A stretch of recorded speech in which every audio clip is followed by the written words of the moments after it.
Full swing na ang Brigada Eskwela sa buong bansa bilang paghahanda sa pagbubukas ng klase sa susunod na Lunes, June 8. Kabilang sa mga nakiisa sa paglilinis sa mga paaralan ay mga magulang na tumatanggap ng ayuda sa ilalim ng Pantawid Pamilyang Pilipino Program.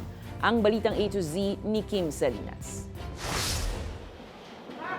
Hindi lang mga magulang ang nakiisa sa pag-arangkada ng Brigada Eskwela dito sa Bagong Silangan High School sa Quezon City, kundi pati mga benepisyaryo ng Pantawid Pamilyang Pilipino Program o 4Ps. Ang enrollees ng Bagong Silangan High School by average ay 5,300. So, pansamantala kasi ginagawa yung isang building namin doon sa main.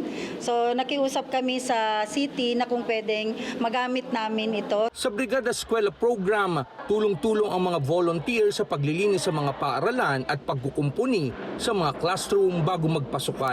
Masaya po, kung masaya po. Binibigyan ko po talaga ng oras ang pagkakataong ito kasi hindi naman po ito araw-araw. Bihira lang po, isang taon lang po ito mangyari sa isang beses sa isang taon. Giit ng 4Ps beneficiaries, hindi lamang sila tanggap ng ayuda, kundi handa rin silang tumulong. Doble kayod po bilang nanay at tatay ng aking mga anak.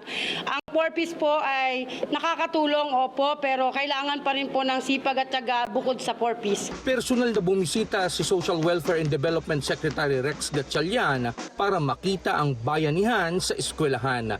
Bahagi ito ng mas malawak na programa sa tulong ng mahigit 3 milyong pamilyang benepisyaryo ng 4Ps sa buong bansa. Kahit na may natatanggap silang tulong pinansyal sa pamahalaan, bahagi rin sila ng solusyon sa mga pang-araw-araw na problema ng komunidad at ng mga paaralan.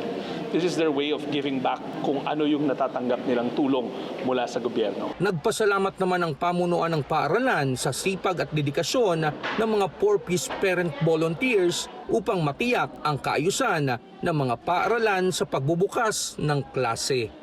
Para sa Balitang A to Z, Kim Salinas.